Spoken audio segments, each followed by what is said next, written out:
आज मैं आप लोगों को बताने जा रहा हूँ कक्षा 9वीं के अध्याय 1 के जैव विविधता एवं वर्गीकरण वाले अध्याय के प्रश्नों के उत्तर बताने जा रहा हूँ।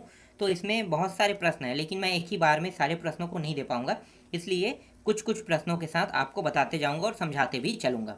तो चलो देख लेते हैं। पहला प्रश्न क्या है, सर्प एवं कछुए को एक साथ रखने का क्या आधार है। तो देखो, एक साथ क्यों रखा जाता है, तो इसका आंसर देखो नीचे में दिया हुआ है। तो मैं आपको समझा के बता देता हूँ। अगर आप इसको नीचे में जो दिया है ना उसके हिसाब से याद नहीं रखना चाहते तो आप सिंपल से शब्दों में याद रख सकते हैं। देखो, सर्प और कछुए जो होते हैं, दोनों की जो त्वचा है ना उसमें नमी युक्त, मतलब नमी नहीं पाया जाता।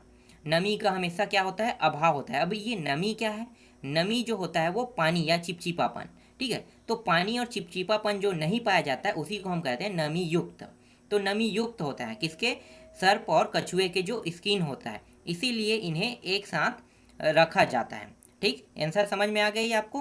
चलो आगे देखते हैं। दूसरा प्रश्न देखो, ऐसे 5 पौधे के नाम बताइए जिनके बीजों में 2 बीज पत्र पाए जाते हैं।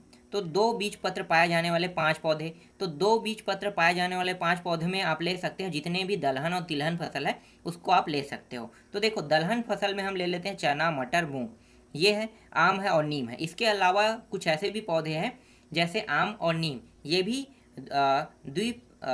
ये भी जो है वो द्विबीजपत्री होता है। ठीक है, समझ में आ गया। तो 2 बीजपत्री भी मतलब आम और नीम को भी कहा जाता है, इसके अलावा दलहन फसल के अलावा। तो आपको ये भी याद हो जाएगा। चलो आगे देखते हैं। द्विनामकरण पद्धति के जनक का नाम बताइए। तो जनक का नाम बताना है, तो जनक का नाम है कैरोलस लीनियस। तो आपको एक ही शब्द में आप आसानी से, बहुत ही आसान शब्दों में दे सकते हो, कैरोलस लीनियस इसके आंसर रहेगा।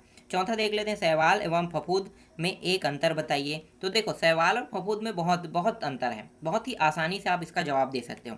शैवाल और फफूद में क्या अंतर हो सकता है, देखो, शैवाल जो है वो अपना भोजन स्वयं बनाता है, मतलब स्वपोषी होता है। समझ में आ गया, स्वयं भोजन बनाने वाला मतलब स्वपोषी, तो ये शैवाल होता है। लेकिन जो फफूद होता है वो क्या होता है, बैक्टीरिया जैसे बोलते हैं ना, तो बैक्टीरिया मान लो वो। तो फफूद जो होता है वो अपना भोजन स्वयं नहीं बनाते। जीव जंतु जब मरते हैं तो उनसे जो सड़न की जो प्रक्रिया होता है ना उसके माध्यम से ये भोजन प्राप्त करते हैं।